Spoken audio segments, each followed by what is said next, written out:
podcast is part of the Sports Social Podcast Network.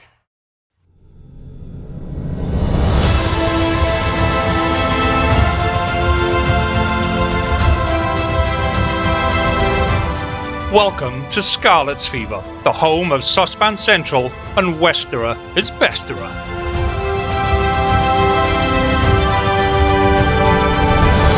Hello and welcome to this week's edition of the Scarlet's Fever podcast. Joining me, Big M, as always, are Carwyn and Catboy. How are we? Very good. Yeah, got to agree with that. Very good. Nodding doesn't work on audio format. We need to hear these things. We need to make sure. Very good. Enjoyed some European rugby over the weekend, despite obviously, no Welsh club. Obviously, a couple of Welsh players involved on Friday night, but no, yeah, good. Good. So we'll dive straight into the news for this week because the Scarlets have actually given us some news to talk about. We've had a new sign-in and a senior academy sign-in.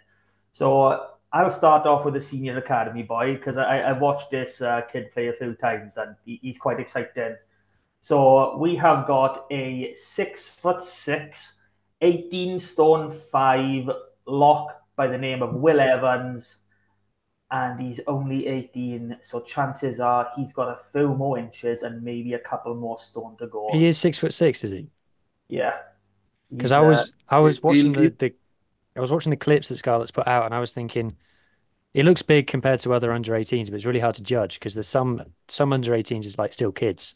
Yeah. So with the clips that the Scarlets have got, he was injured at the beginning of the year. So all of these clips with the wearing Scarlets are from last summer. So they're about just shy of a year out to date. Oh, wow. And obviously... Just need to wrap it up in cotton wool. As in, a boy that size in the engine room, it's what we're crying out for. As in, yeah, hopefully he can develop. Honestly, now, watching him for the Wales under-18s out in Parma, and obviously we've already spoken about this on the pod a couple of months ago when it was actually live.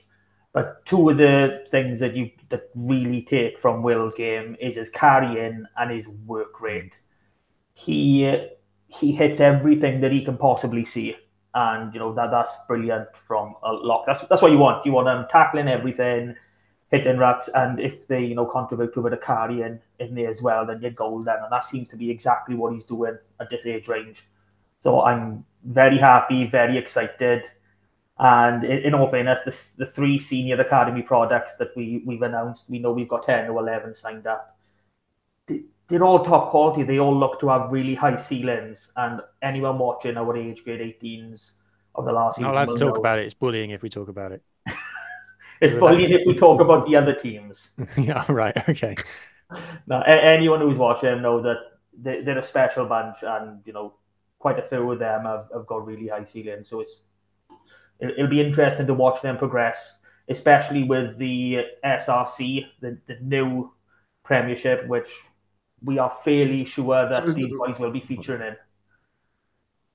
No, that's exactly what I was going to ask you now. Is the hope that some of these senior academy boys now will feature heavily in the SRC, and that we see if they're ready for the next step, I guess, then in rugby, isn't it? Yeah, well, we already know that Ian Sparrow, our 18s captain, the first one of the contracts to be announced, he signed up with Llandovery. We knew that a couple of months ago, courtesy of their club Ammanford, but obviously they've had photos taken with him in Drovers colours now. So that's a good one to see. It's interesting to try and pick out where Jack Pritchard and Will Evans will end up.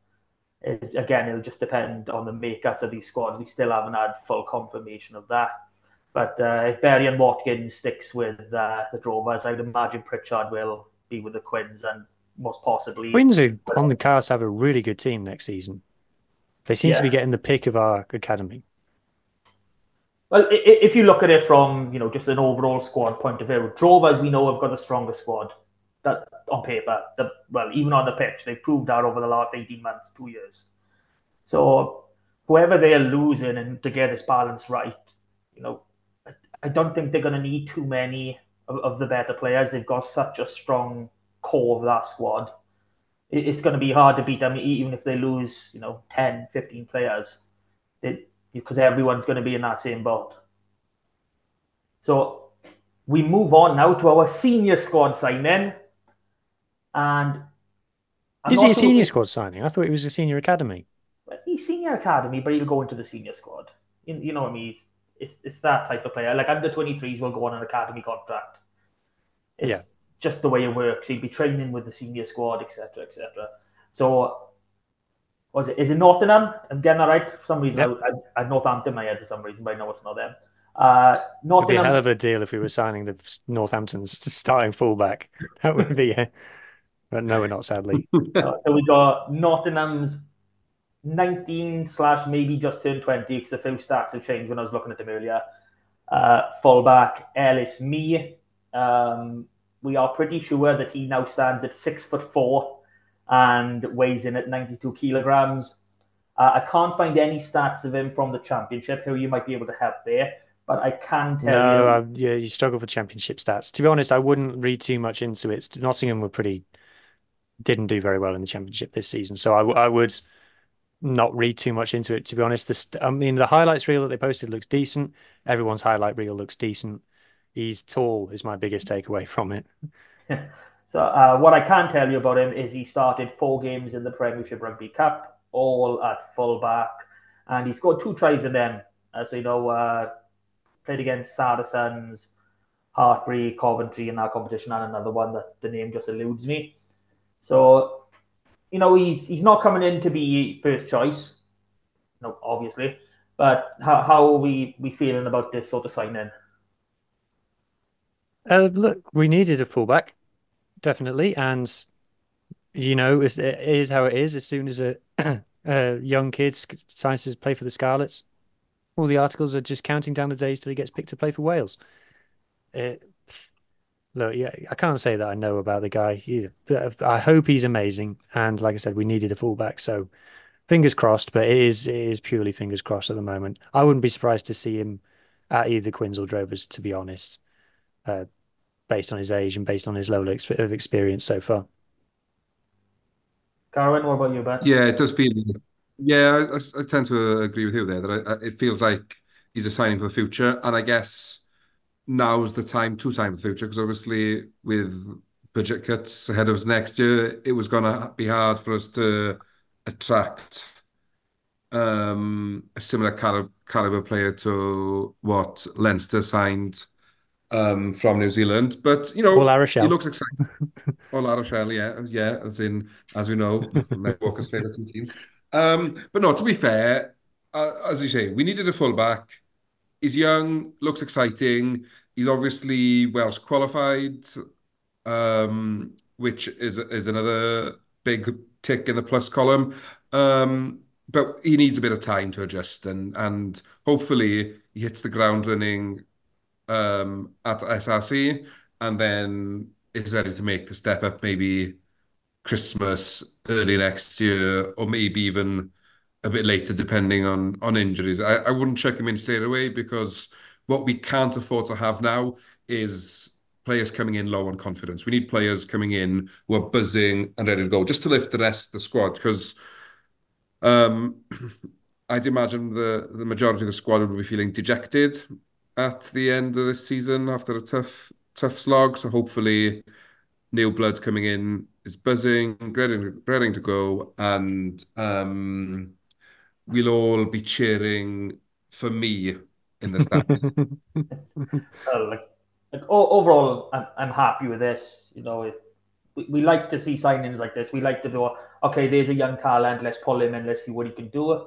I can't help feel it's a bit of a reaction signing because of obviously Jack Davis with the Drovers. He was, the next cab off the rank, and he's taken a bit of a bad leg break. But regardless, if that means we've got an extra fullback in our ranks now who could potentially play European, maybe even higher standard rugby, then all the better. But like you boys said, I wouldn't be surprised to see him with the Drovers Quins for at least part of the season. I don't see him in the top 5 3/4 that we got. So unless we're seeing injuries, I wouldn't expect to see him too soon. But yeah, nice, apparently big fullback. He looks a bit slender in his highlights reel, for me at least. But yeah, he showed a nice few handy skills. So again, hopefully the SRC gets some coverage. SPED Rec, maybe even Scrum 5 will pick something up. And we'll get to watch some of these players from all the regions, not just our own. So on to the main event, our last game of the season, Judgment Day, or it's not exactly Judgment Day, considering it's in Leckwith, not the centre of Cardiff. That's it. So we get to host the Dragons in Cardiff.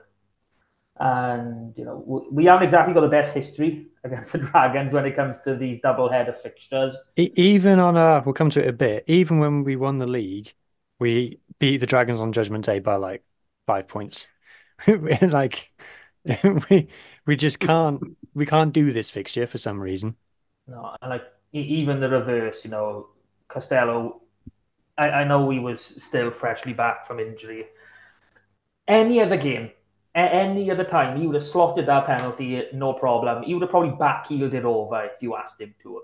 It's just something about the Dragons that I don't want to say bring us down to their level, but they take us down from our level. Do you remember Cowdell said that after a Judgment Day game once? He came out after the game and was like, "Oh, I tell you what, Dragons are rubbish. Tell you what, they don't have drag you down to their level when you play against them." And he had to write a letter of apology to the Dragons because he just said that in the post-match press conference.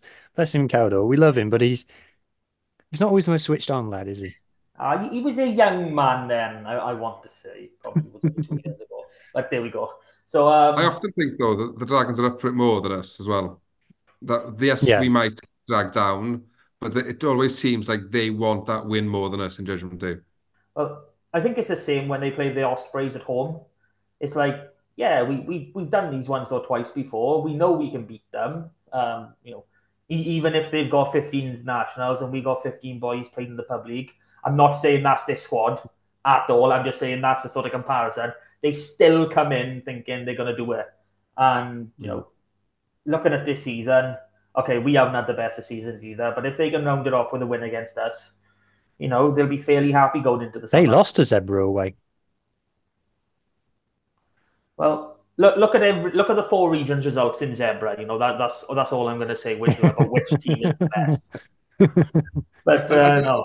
Yeah, I think it's a huge game for both sides. Whoever comes out with a win, it makes a poor season look slightly better. Obviously, if the Dragons win, God help us, they do the double over us. Jesus Christ. But if we win with a bonus point, we've ended a poor season with 2 bonus point wins, and that's the best way to go into pre-season. So as much as I think there's nothing riding on the game, layered beneath the surface, I think there's quite a bit resting on the game as well, if that makes sense. Yeah. I mean, the only thing I'm really gutted about when it comes to this game is the fact that the Sharks put out a rather poor score against Cardiff. If they put their first out in that game, we could have been in a position to leapfrog Cardiff in the table. Mm-hmm. And, that would have ended things really nicely for all of us. So, onto the game itself. What are we expecting from our players? Let's talk about the team first. Do we anticipate any changes? Would you boys make any changes to the starting 15-23? Carwyn, let's start with you, Bert. Yeah, well, first thing I'd be starting Costello. I think the way he came on and controlled things against Zebra in the last 20 minutes, I wouldn't hesitate in starting him, to be honest. I thought he was outstanding in his cameo and just seemed to control things better and just grounded us a bit and kick the points instead of just getting carried away because we were ahead. Just we need to win. Let's secure the win. And I think we could need that sort of wise attitude on Saturday because traditionally they're tight games. They're not pretty, and we just need to win. But apart from that, I don't think I would change much. I think everybody did enough against Zebra to earn another start. One thing I wouldn't do is get sentimental and give some of our departing players. I think that's exactly what they are going to do, though. Yeah, I'll well, be shocked if Foxy doesn't play in this game. yeah, with nothing on it, as in, why wouldn't you, isn't it? As in, yeah, you sort of probably expect Foxy to be involved. Will Combier be involved? Dan Jones maybe? As it, I think you've got to, obviously those players, they've been good servants and they've stayed with us probably longer than maybe they should have for their own personal careers. But rugby's a business, it's driven by results. And I'm a very sentimental person, I may add, but there's no space for sentiment in sport. Um, I'd rather not give them a loving farewell at the Cardiff City Stadium and that we get 5 points on the table. That would look much better than giving Foxy a 5 minute run out against a 20 minute run out against the Dragons, personally. But yeah, so to get off this fence I'm sitting on, I would definitely bring Costello back in from the start. Other than that, I wouldn't change too much, but I don't necessarily think Peel may agree with me when he listens back. I go with that. I pretty much agree. I think it was interesting to know. Do we know if Fafita's in with the shout of being fit? No, we're not sure about Lousy or Fafita. So if Would you Fafita, drop though? no, I think if Fafita's fit, I'd put him on the bench. The Hmm. Dragons will wilt in the final 20. So if you bring in the likes of Fafita and Johan Lloyd off the bench, I think that could really cause some damage against the Dragons. I'm not sure what to do about the starting front row. I think just as a general point, I agree with Carwin of same team, just Costello in. But Dragons scrum can be solid. Coleman is very hot and cold. He can have terrible games. He can have good games. Dragons line out is actually very good. Like I've been doing the stats for the Welsh regions every weekend. Dragons line out confusingly is like probably the best in Wales on their own ball. Obviously, we're the best on our position ball. So I think just play the game, not the occasion. I think in the past we've definitely been guilty of a bit of hubris going into the game, and that's what's led to very disjointed performances. It's just heads switched on, get your head in the game, and just do our thing. Because I do think we've got a better team than the Dragons, but we've got a better team than a lot of teams that we've played this season and still lost. So yeah, I completely agree with Carwin. Basically, is bring Sam back in for 10 at 10. I wouldn't be necessarily against Foxy wearing the 23 jumper. So, but that would mean you'd have to go 5-3 splits, which I think is wrong for us. But there you go. Yeah, well, I'm 100% with both of you. The starting 15 remains the same, except for Costello coming in for Lloyd. If Lousy and Fafita are both fit, I would want to see them both on the bench. I've spoken plenty of times over the last few months about having Morgan Jones partner in either Craig or Lousy to start a game and then having one of them come on, which if it goes ahead, it'd be great to see, because I think that's the way we should be moving, just because of the stability they give the scrum together. In terms of the front row, I can't see it much changing, just because of the work rate that Harry O'Connor and Kevin Mathias have shown in the last few games. It seems to have gone up a level, so I can't see Peel changing anything with that. At least I hope he doesn't. But yeah, 6-2 is all we got to say. I actually be tempted to. Well, I'm not tempted. I will put Archie Hughes in as my 9 cover and have Johan Lloyd in the 23 shirt. I mean, before our final 3 points against Zebra, Hardy just standing over the ball for 5 seconds. It's like, that's one thing I'm definitely not going to miss. I don't know if I mentioned this last week, but pick up the ball, crab sideways for a second or two if there's no support with you. Just do something. Don't stand there. Kieran, pick up the fucking ball. So that's how teams sorted. Brave time now, boys. What are your predictions? Who we'll start with you. I want both scores, not just a I'll tell you why margin. it's an extra big game. Because I am planning on going. I haven't bought my ticket yet. No but way. something tells me that I think I'm not going to struggle to get a ticket. I have never seen the Scarlets lose. That's one reason you might want to avoid this game. But yeah, if you go, well, make sure you post your ticket. Obviously, not the intimate details. We know what people are like. Post your ticket and make sure we know you're going so we can put the money down. That's all I want. I'll be filming a vlog. If I go, I'll be filming a vlog. So you'll be able to see it all. Yeah, you like your match day vlogs, don't you? Come on. I do, yeah, it's good fun. Come on, Scarlets. Jesus Christ, don't lose this. God, you wonder what kit we're going to wear? Because it's red versus yellow, which probably means in somewhere in the URC books that's a color clash, so they're going to have to. We'll both be wearing grey. Why am I so undecided on this? Scarlets by 7. No, I didn't say margin. I want scores. I want actual scores. All right, 27-20 to the Scarlets. Ooh. Carwyn? I actually think we're going to do a bit better than that. 34-26. I think both teams might get a bonus point try because neither side has been able to defend much this year and have leaked tries left, right, and centre. But yeah, I don't think it'll be tight for the first 20, maybe first half an hour. Then I think we'll control from there and just always be the necessary 2 scores ahead. I'm going to go for the biggest of the lot, Len. I'm going to go for 36-16, but we're going in at halftime like 17-16 up, and then we're going to just nil them in the second half. You know, it's going to be tight for that first half, bouncing back and forth, but we'll take them to the cleaners in the second. So that's,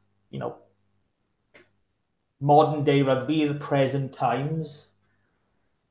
And after this game, there's a little thing called a Wales tour. So a match in Twickenham away to South Africa, and then a 2-test tour in Australia. Is there anyone, either of you, are thinking that will go for the first time, or any shocks? Carwyn, let's have your take on this. I think, yeah, I think he's going to take quite a young squad, as in mainly because he has to, and secondly because he's got nothing to lose by taking a few chances. As in, I think Eddie James gets on the plane. Yeah. I think he's a Gatland-esque type of 12. And yeah, I think he's probably my surprise package from the Scarlets point of view. Unfortunately for anybody in the back row, I think we're so stacked there. There's no newcomers going to be coming from there. Second row, does the injuries we've had open the door for Morgan Jones? Yes. So that's the one I was waiting for. I've been doing some.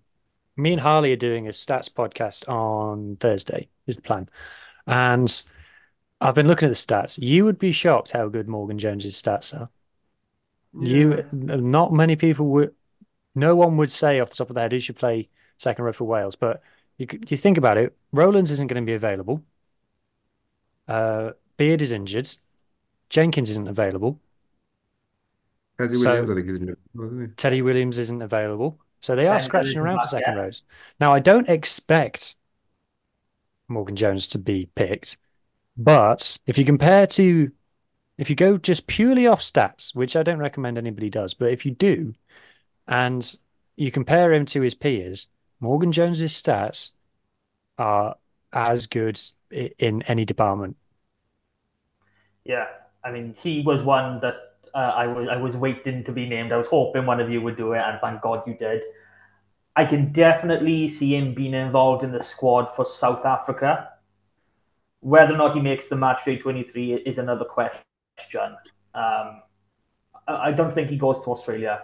I really don't, unless he really shows something, in those couple of weeks training for South Africa. But yeah, if he's not even involved in the training squad, then there's something wrong there. He's more than done enough, and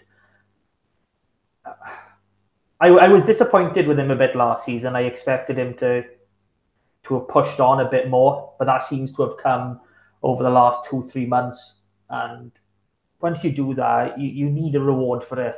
And when you've got something like 6, 7, 8 locks unavailable, when there's only 8 starting locks in Wales at any given time, obviously barring abroad players, it's going to be a massive hit if he doesn't get selected just for the South Africa training squad. So we've had Eddie James. Is there anyone else we think could be in with an outside chance? Tommy Lewis. Yeah, well, obviously, yeah. Good boy. Yeah, Tommy, he ticks a lot of things Gatland likes as well. He's big, he's strong, he's fast. And again, it took Peel till March to listen to the podcast to find out Tommy Lewis is actually a rugby player. But yeah, he's a good one. I posted this, and I'm not advocating for it, nor do I think he's ready. But looking at Gatland's first stint here, and where he's capped players like Tom Priddy, Christian Phillips, without any real exposure to the pro game. Looking at the physique on Max Page, and just his out-and-out pace, I wouldn't be surprised to see him involved. Like I said, I don't think he's ready. I don't think he should go. But basing off Gatland's history, if he's looking for players like that to take, Max Page has got to be right at the top. Who was the kid who went to Japan in 2013? Was it like David Howells or something? Yeah. No, yeah.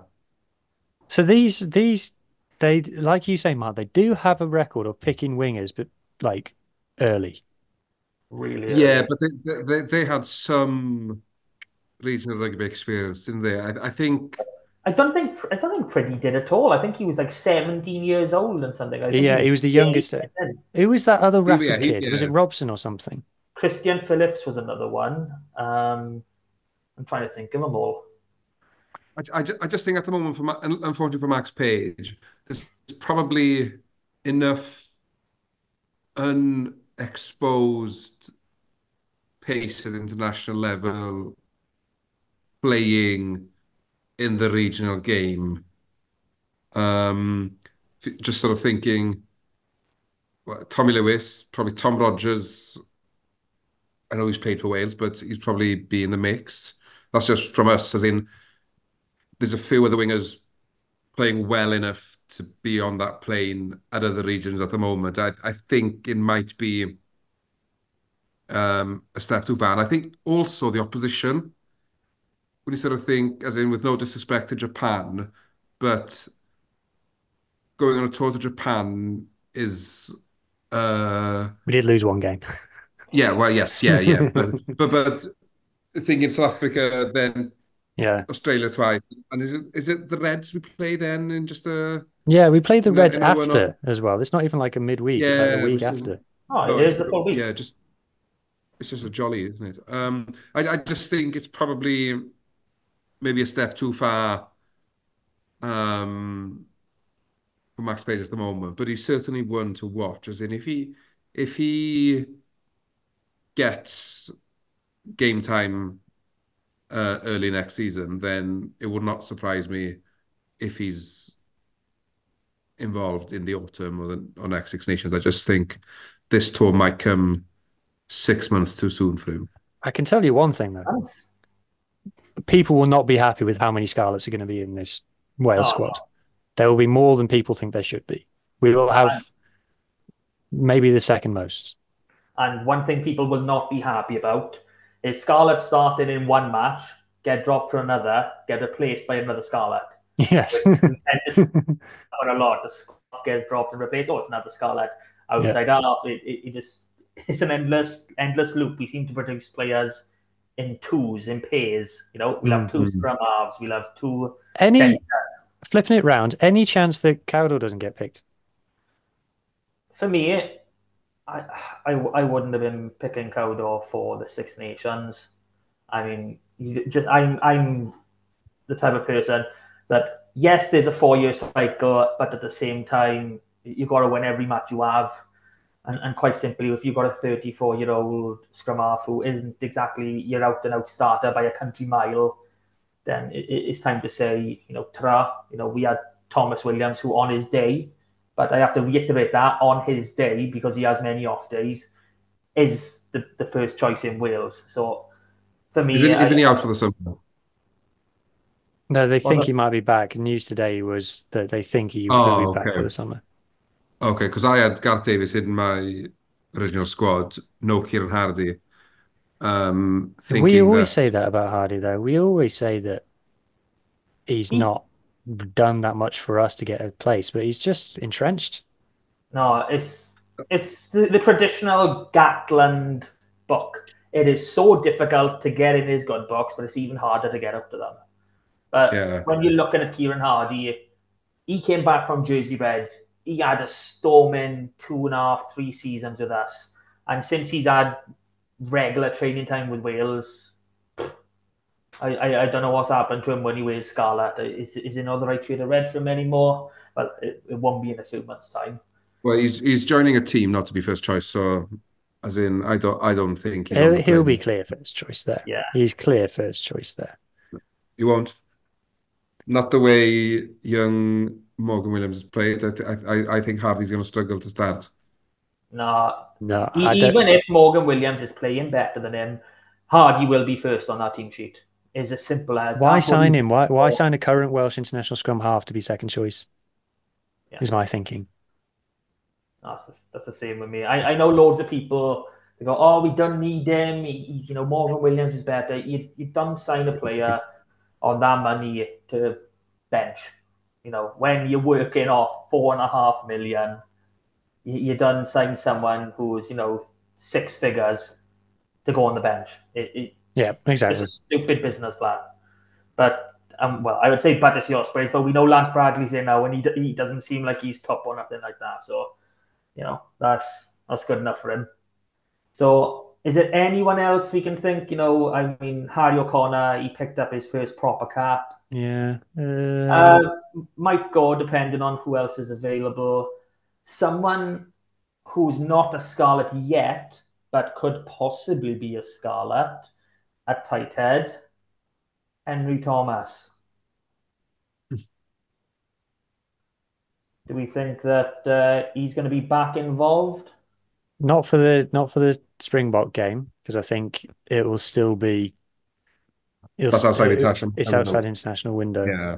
By the way, just on the Springbok team, like there's a lot of chat in South Africa about who's actually going to be in that team. It's basically going to be the Sharks, and like. But to be fair, the Sharks of the Community Shield run, that's a good outing. And if that means is it Masuka a 10? It's Masuka. Bloody well deserved. He's a bloody good player. I'll tell you what, I was watching the Sharks do that to Gloucester. I was thinking, we did all right against these, really. Yeah. But you said the same thing after watching them against Clermont. It's amazing when you face a team and then you see that exact same 15-23 a few weeks later down the line and actually do a job on someone that was a hell of a lot stronger than you anticipated. Yeah. Well, I hope the Lions get a few players in. I love the Lions. They're such a fun team. Anyway, Shatuka is he's getting signed by the Sharks next season. Well, yeah, going with his brother, Sharks have already got one Shatuka and they're getting another one. Emmanuel Shatuka is unreal. They are the pair of them. Like last year, it was like, what is it? I think it's Vincent is the one that went first off. He was outstanding last year, and now Emmanuel does the exact same thing and ends up going off.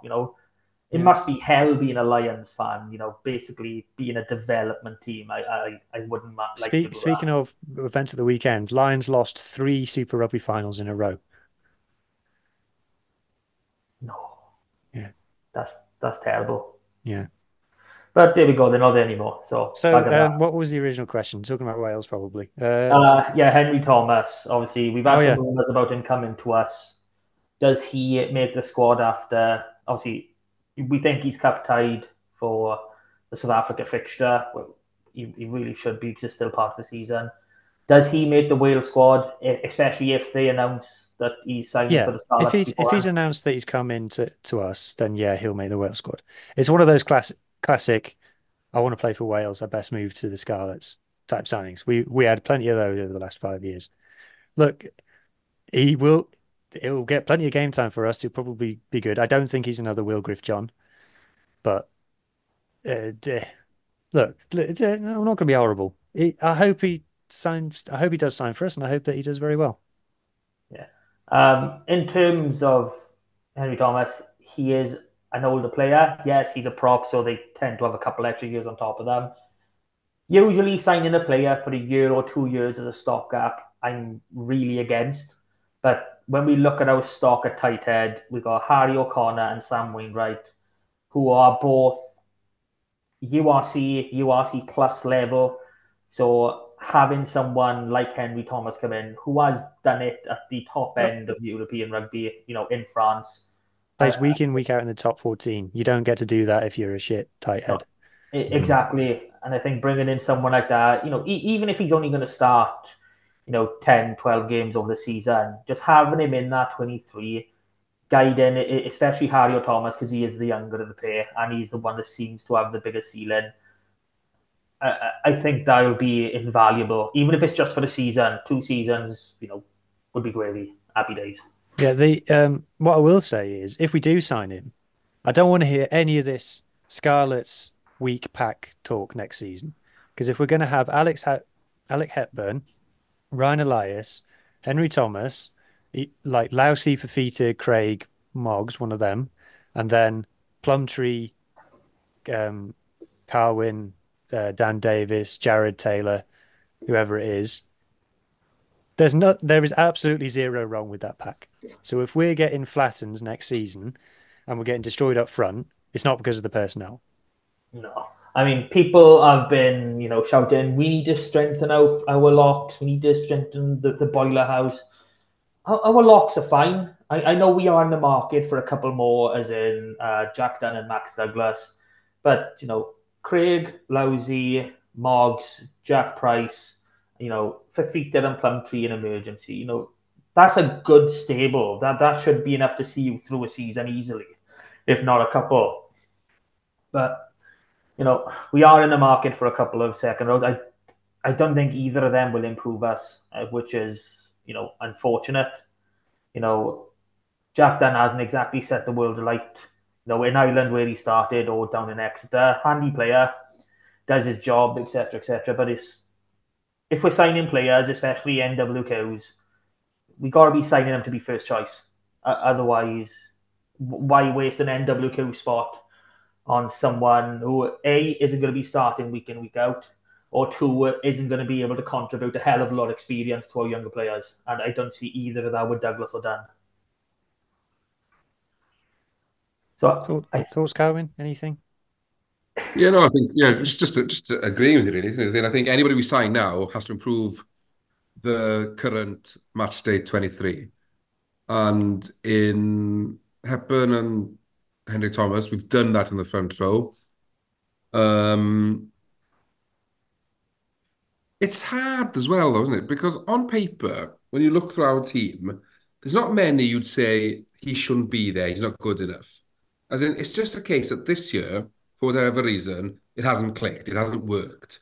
Next year, if they click, we could have another fantastic season like we sort of saw 2017. And okay, I don't think we'll win the league because I think the gap between the top 3 or 4 to the rest of the league is probably too big to close in a season. But if we can get it right in team selection and in style we want to play, then I think we could certainly be a force to to be worried about playing. And yes, I think we need a few old heads in there, just experienced bodies, just in terms of galvanizing leadership team in the squad. But if you were to ask me to name a player to replace somebody, I'm not obviously. I say that saying if Bowden Barrett came knocking on the door, I'm not going to say no. But at the same time, I know he's not going to he's not going to be knocking on the door. But yeah, it's a tough one because sometimes you look at a team and you think he's not good enough, he's not good enough, he's not good enough. I'm not necessarily seeing that at the moment. Yeah, I'm optimistic for next year. I know that's not the question. You asked me for thoughts on Henry Thomas off into a massive tangent, but yeah, I think nail down the team selection, nail down how we want to play the game, and we'll be winning more than we lose. Yeah, I agree with that. We need to get a 33-man, essentially, match day training squad. Obviously, we need more to do carry out after training, but it's going to be you 33. You are our boys who are going to be going into that match day 23, and it probably even go even further. Probably saying maybe 28. We'll probably say, you are the guys that are going to be playing. You are there as first choice backup. But yeah, I think there's one signing that we're all waiting on, which will tell us exactly what we're going to be like next season. And that is whatever the job title is called, but our head of rugby operations or performance director. I think that's the big one. That's the one that's going to tell us. Yeah, essentially. That's the one that we're all waiting on. They say the Scarlets have said they're going to scour the earth for it. I don't know how much belief I have in that statement. I hope it's 100% true. There's a lot of regions that said that they've scoured the earth to find coaches in the last few seasons, and it always ends up with like either Dave from down the road or some Australian bloke you've never heard of. Yeah, it's like, oh, Gats, do you have a friend who needs a job? It seems to be that type of thing. Oh, see, that's never happened to my knowledge. Just putting that out there. It was just a joke. In case anyone wants to put that anywhere, I need to get that in as a backup. But yeah, that's the one signing I'm really interested in. But until we get a notice, I'm really unsure. Like coming off the back of last season, I would have said we had a squad capable of reaching the top 8. Not easily, but probably with a game. Well, to spare. If you think about it, there should always be a Welsh team in the top 8 because of the way that the URC is structured. Because you just have to beat the other Welsh teams, and then that's 3 you're on top of already. Zebra you're on top of, and then like Connacht and the Lions all have to play the really hard teams twice a season. So that's another 2 you should be above. So then you're really only competing with like Edinburgh. And then if you get someone like Sharks who shit the bed, you're really just competing like you beat Edinburgh away and you're in. That's all you have to do. Yeah, that's one thing that I think we've seen this season is no Welsh side has really been truly better than the others. I know Ospreys are obviously higher in the table, but if you look at the Welsh Shield, they have still, they've lost the game, which is fundamental. You do not do. If you're top Welsh side, you need to be winning these 6 games and really propelling yourself up a table. But that is what it is, and we'll move on to next season, especially after 5 o'clock Sunday. I think we're finished by that time. We can turn off the TV, not be bothered by what else happens. So it is the 27th of May, 2024. For anyone who's listening, I understand that's not the date for you, but it's the date for us. So today is the 7th anniversary of the Scarlets being the reigning Pro 12 champions. And no one else will ever get to say that. Unchallenged. Unchallenged. No one even bothered turning up to the park to say, we won that title. They were too afraid. And I'm going to stick by that for the rest of my life. So Hugh has decided in honour of this anniversary, we're going to have a little quiz. For anyone who is not watching via video, YouTube, etc., he just flashed a little notepad. So this is Hugh's special notepad.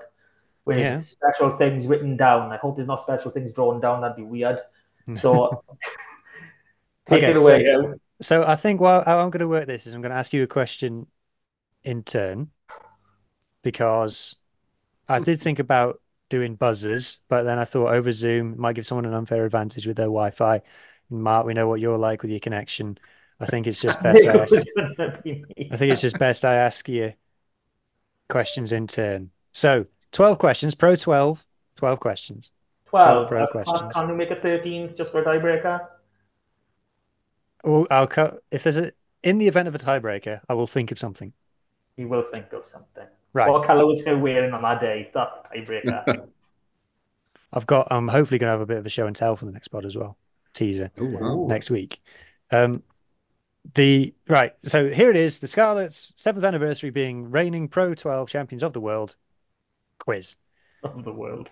Question 1, Carwyn, I'm going to go for because you're there. So it's a hard question. I'm going to be upfront with you. So the first question is a hard question. And just to be clear, if anybody gets a question wrong, it passes to the other person to answer it. So to end the season, 2016-2017 season, Scarlets won 11 games in a row. What was the last defeat of the 2016-17 season in the league?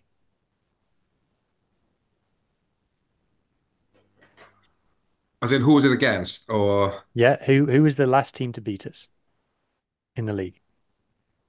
No, Mark, that's not how it works. Cardiff. No. My turn? Yes. Dragons. No. Damn! It was Ospreys on Boxing Day. Our last league defeat of the season was Boxing Day, as far as I can tell. You mentioned about us losing to the Dragons in that season. I thought it was an earlier hint. No, we beat them, only just. Oh, yeah. Oh, my bad. I'm not listening to you, as always. All right, okay. Mark, who is our top try scorer of that season? So 2016, 2017, so McNichol didn't come in till the November. I got to say Steph Evans. Correct. Steph Evans was our top try scorer. Bonus point for how many? 12. No. What are you going, Cohen? 14? No. In the league, 11. Overall? Don't know overall, only in the league. Do I get half a point for being closest? No. Okay. Cohen, top point scorer in the league.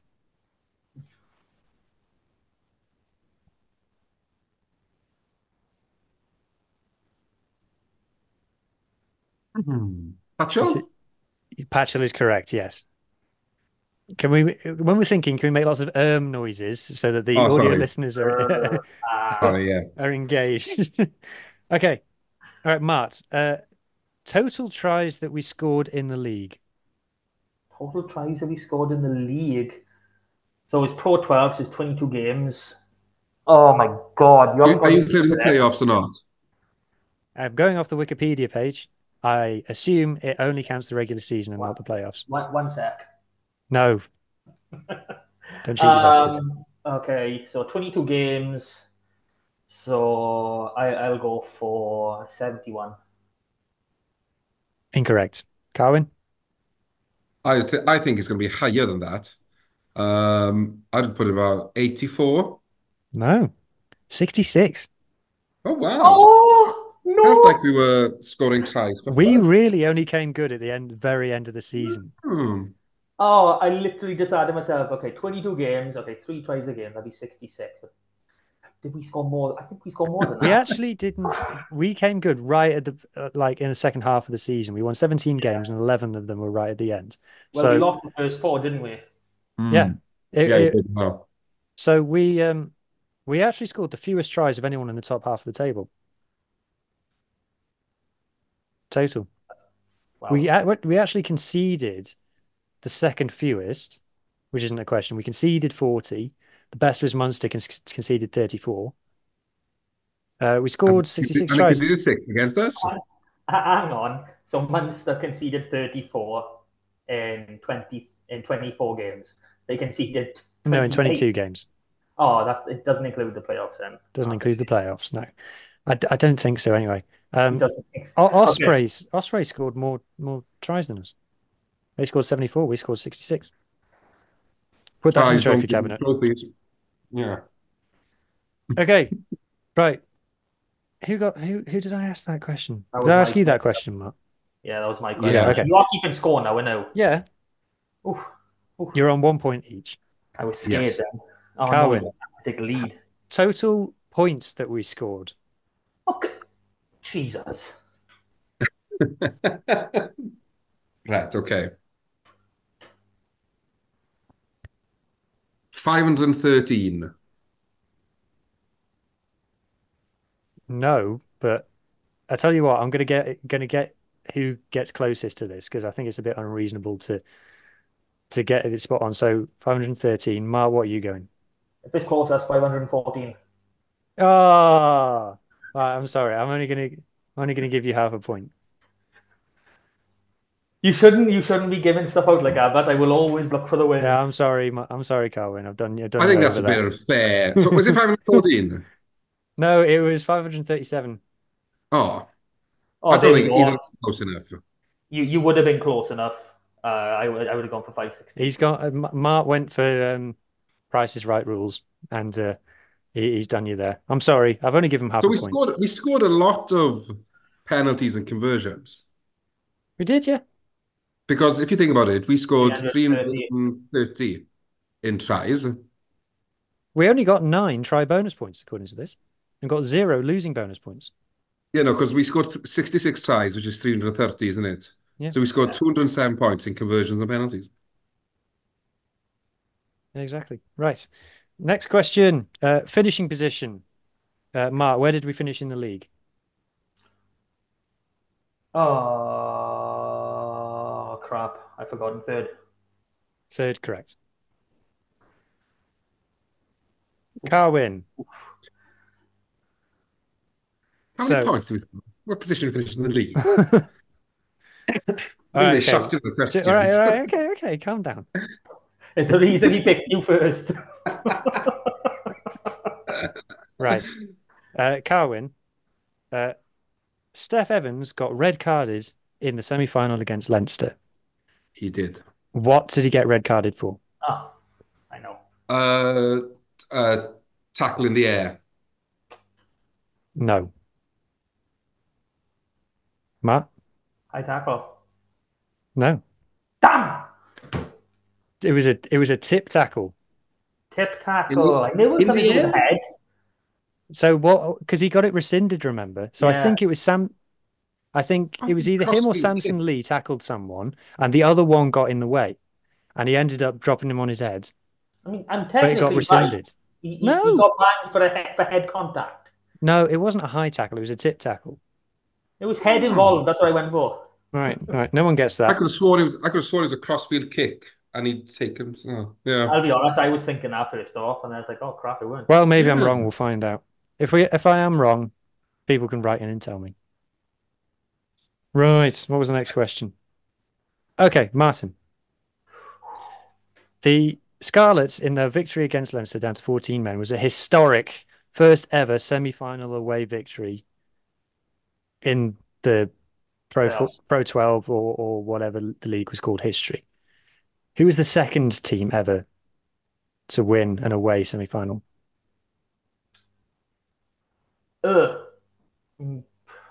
Munster? Nope.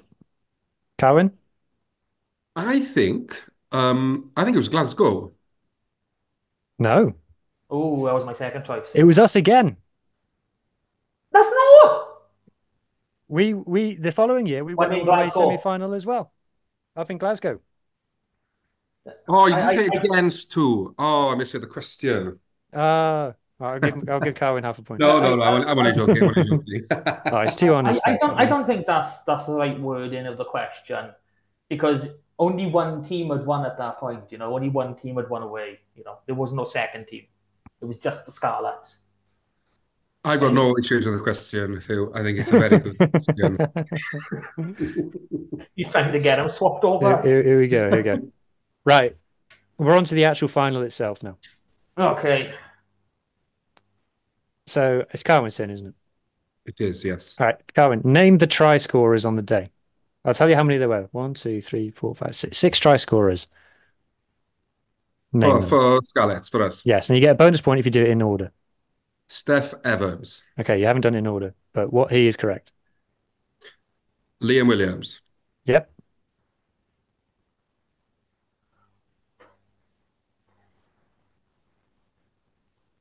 Yep. Come on. There's 2 out of 6.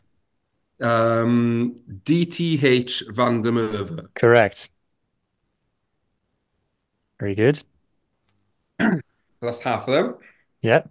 I'll tell you what I'm going to do. I'm going to give you the option to bank as well, and you can pass over to Martin. Foxy. No. Right. Passes over to Martin now. So Carwin, you got 3. So he went Steph, Sanjay, and DTH. Yep. So Cubby scored the last one. Oh, Yep. I did, yeah. Went for the wrong brother. Byrne scored that lovely spin around and just go through everyone in the last 5 meters. Yeah. And Tag Byrne. Tag Byrne. Oh, right, yeah. And shit. I know it was a scrum half, I just don't know which one. Was it Johnny? No. It's got to be Cowdo. Go for Cowdo. It was Cowdo, yes. Yeah. Right, 3s each. This is exciting. Who sends in that? Right, Mark, stick with you. Who kicks the final conversion of the game? Who kicked the final conversion? This is a good one. Do we all know? Does everybody know? He kicked a couple penalties in the semi-final as well. Good Sanjay, Liam Williams stepping up to the plate. Correct. He's kicked a couple of goals in Japan this season as well. I think he kicked more than that conversion as well. Did he kick a couple of penalties as well in that game? Yeah, I think he kicked a couple of conversions and a couple of penalties in that game. I know because when we took Patch off, we didn't have a 10 on the pitch. Yeah, we played without a 10. On the bench, did we? Yeah, no. But did we? Because we had Hadley Parks, who later played at 10. But I swear he got subbed as well. That was the experiment, wasn't it? Yeah, that was the experiment. So hang on. Parks was on the bench, wasn't he?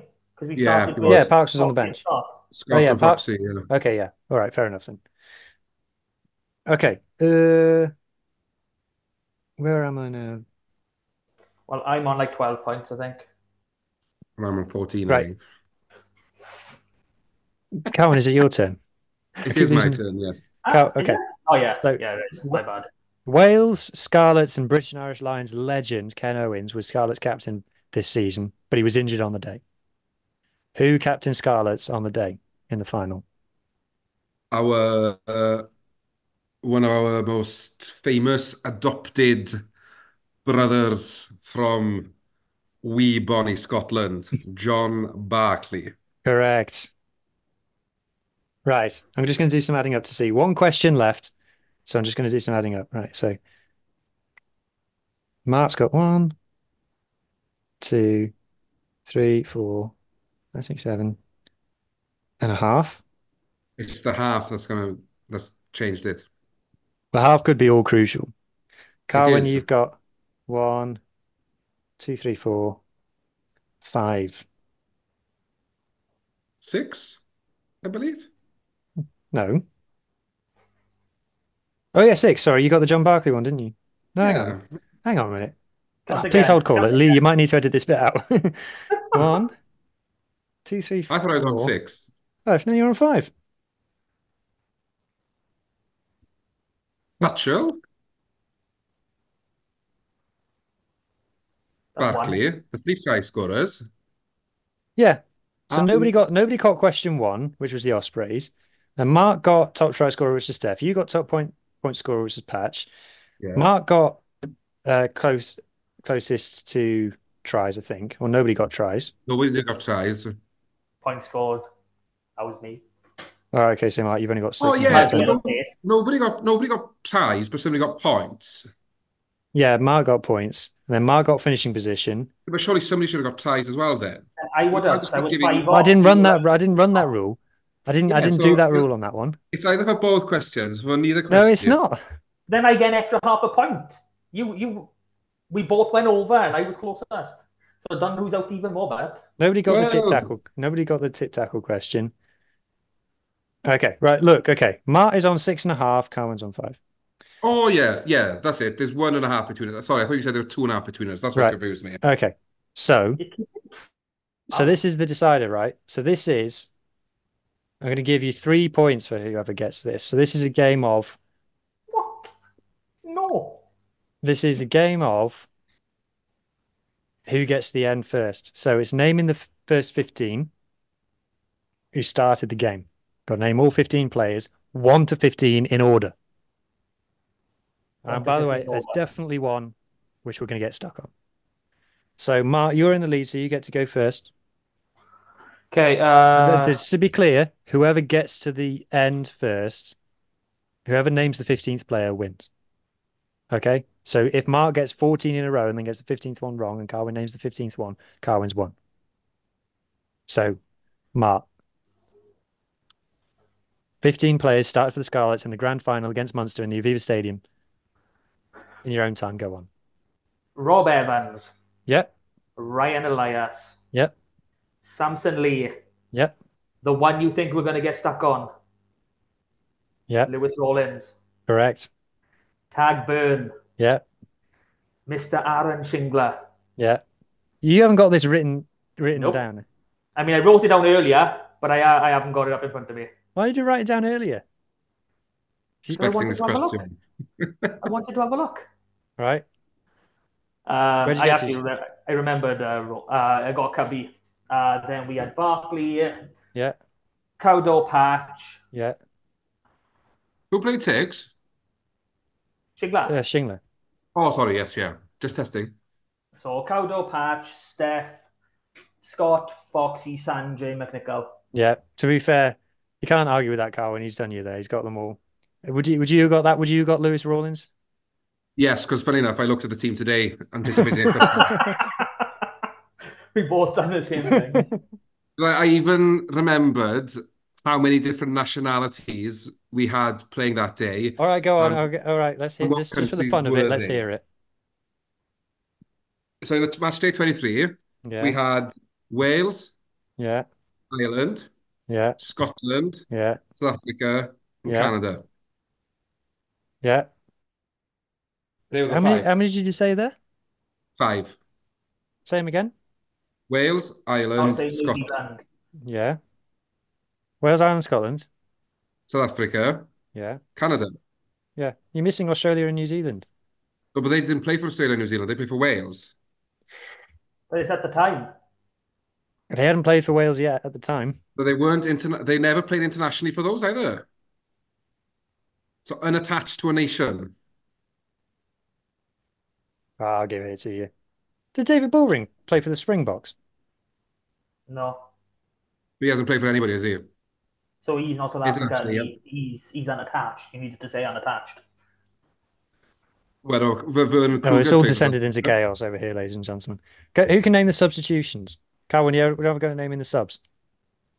What, in order or just... Just go for it. Parks. Yeah. Van der Merwe. Kruger. Yeah. Bullring. Yeah.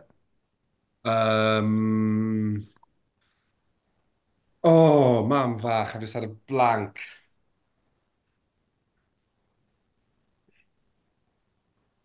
Replacement hooker. Sorry? Replacement hooker. I just had a massive blank. Is there a time limit on this? Oh, just come in. As in, you've won the quiz. It's irrelevant. So Emir Phillips was the hooker. Loose head, I believe, was Win. Yeah. And Hula leaves us. Scrum half, Johnny Evans. And it's a boy. Well, he's a brilliant boy. He went to Cardiff and then he got fobbed off. So, I love Will Boyd with all my heart. He should still be playing. Yeah, that was the bench as well. Showing some love for Wyn Jones recently on social media as well. You got man of the match. Jings. Yes, correct. Outstanding, yeah. I did try at the end, the seal there. I did a video about Jameson Gibson Park on Pirate, and Jameson Gibson Park. Leinster were going to win. Yeah, Oh my God, it's absolutely bombed horrendously. I'm assuming that for his try against Leinster, hands Jameson Kingston Park off. So I put that in. I put that in the video about 3 times. Just being scoring that. On Gibson Park against anybody else, he'd have looked outstanding on Saturday. Against DuPont, he looked average. I thought Gibson Park did. Sorry, I know that's changed the subject from the Scarlets, but I thought he did very well. DuPont. Jameson Kingston Park's stats are good.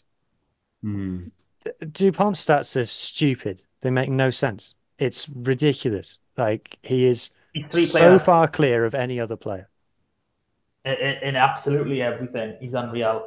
So there was one thing I know who wanted to bring up about that end of 2017 season. The game we played in the last round of the league. Who can remember that game? One of my favourite tries the Scarlets have ever scored from this game. It was the home dismantling of our nearest and dearest from across the bridge. Point for who? What was the score? 44-20. Point for who? I didn't say Carwyn jump in, did I? Jesus, man. No, my favourite try of the Scarlets is that I think it was either the second or the third one of that day. It was Steph Evans. We had a scrum in our own half. Cowdor just run straight off the back, broke the line. Cowdor tried to do that against Ulster, I think. They tried to run that move against Ulster. Yeah, it looked like. Yeah, but what they did against Ulster, it was a pop back inside instead of outside, which is what this move was. It was 2 passes out to Steph and a nice first phase try from our own half against Ospreys. Yeah. I love that try. I just remember Cowdor just getting the ball off the back of the scrum off Barkley and just burning and just going past everybody. Fox was amazing in this game, by the way. John Fox was one of his best Scarlets games. One of the things I like remembering about this season is the fact that we came third. We beat 4th, 2nd, and 1st in our final 3 games. There is no disputing who were the winners of that league. You have some times where, like, you got Munster who came from nowhere last season to win it all. You're not disputing the Scarlets didn't deserve that. They beat the 3 best teams around them. It is what it is. Do we have any more to contribute? Well, just that Scarlets team went on to make up the stars of the Lions team that season. John Fox getting player of the tour. Sanjay obviously looked phenomenal from fullback in that same game. So the greatest try the Lions have ever scored, finished by Sean O'Brien. John Fox got 2 touches in that try, and Sanjay made the line break to make it happen. And John Fox was asked after the game, is that the best try you've ever been a part of? And John Fox said, you obviously haven't been watching the Scarlets. You gotta love him. He is a proper Scarlet through and through. I'm gutted to see him go. I really am. I know he's not at the same heights as he was early in his career, but what a stalwart. I mean, Foxy, for me, he's partially responsible for Joe Roberts as well. So his legacy will continue on. And you know what? I wouldn't be surprised to see him go into coaching as well. It's an interesting one to see where he ends up. Do a Will Genia, go to America, sit on the beach and just play rugby. I think Peter Clark does with Rob Evans for a year. Yeah. That sounds nice. But he's got all his events here, so he'll have to keep flying back and forth, and I might do his head in a bit. But that's a story for another day. On to the Dragons for a nice, comfortable victory on the weekend coming. It was great chatting with you boys again. Looking forward to reviewing a lovely win against the Dragons next week. Thanks for coming. See you all again, boys. Cheers. Ta-ra. Guys.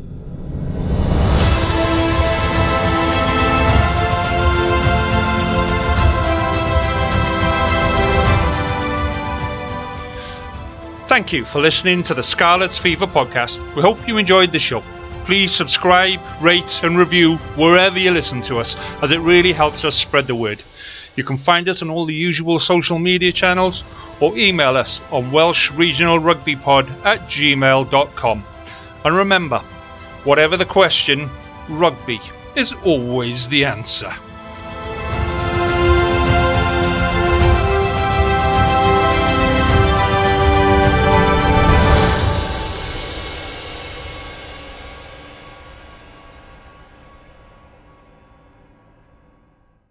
Sports Social Podcast Network.